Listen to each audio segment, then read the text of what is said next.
about poor people and like areas in the world where people don't have that much money and it's hard to live and things aren't going the best. Like most people have grown up knowing poverty and they don't really know how to get out of it.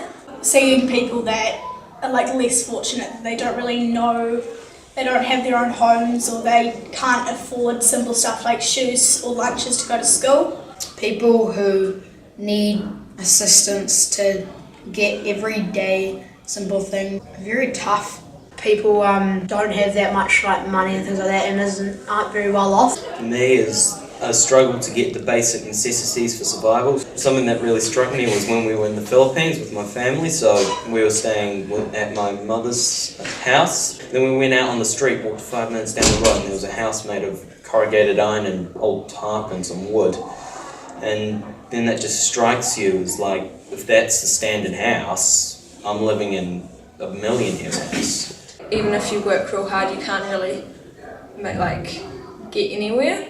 In terms of a poverty simulation, what do you hope to get out of something like that? I want to know what it feels like just to, so like when I see them out on the street or if I see someone that is affected by that, I can I know what it feels like and I can help them. I'm hoping to get a bit more of a depth into what it's like, so yeah, I can figure out ways to try and help as much as I can maybe later on down the line. I'm looking forward to kind of seeing like what the real problem is and how it's so frustrating, and I'm hoping that like once I know that if I do get an opportunity to help, that I can actually know what's the worst bits, and so I know how to target them. Today we are going to feel some of the pressure, what it's like to be in a slum.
Don't come back!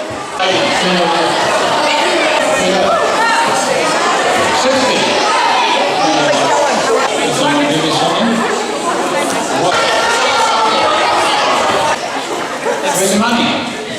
All of you have been able to pay for food.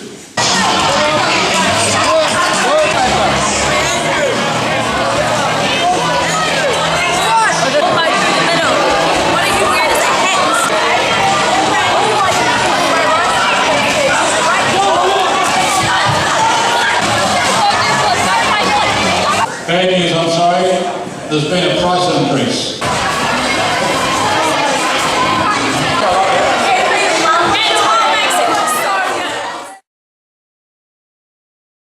It made me think like in India how like the shopkeepers can actually look at these people and like not see them as human beings. Yeah, it was quite surprising how willing they were to do anything. Like once all their bags had run out and all their newspaper and stuff, like you ask them to do something and straight away they'll be so happy that you asked them just because they were going to get money. When you were real harsh to them, like when you just like rip up their stuff, some of them were like really crushed and they were like, oh my god, she just like ripped up my life. I feel like we had like a lot of control as shopkeepers. Like I could demand anything, I could say anything, and they felt so like oppressed and they had no choice. I also felt rather dishonest because I did a bit of stealing. Your morals just sort of switched off while you were in that situation. Never in my life would have thought I'd steal from a teacher, and then suddenly I was doing it without even thinking. You felt a lot more like stress than I thought. When it comes down to it, if you go under the bridge, well, you're pretty much living as a human slave. There's a very good chance they'd take advantage of you, and then they would try because they know that they were stronger than you and they could fight back, that they could just as easily take all your money and just give you something little or give you nothing at all, and there's nothing you could do about it. How I viewed it has radically changed, because with the pressure of having to look after everyone else in your group, as well as people coming and then everything changing at the last minute, and I made decisions in split seconds that I wouldn't make in reality. And I was like panicking and really stressed out. Like I wasn't the calm person that I thought I'd be. It was quite stressful because like you had to do a certain amount in a really tight time limit. Also made me really kind of feel more grateful that like when someone helped you, it means a lot more. Actually really changed my perspective on having nothing and then being given something.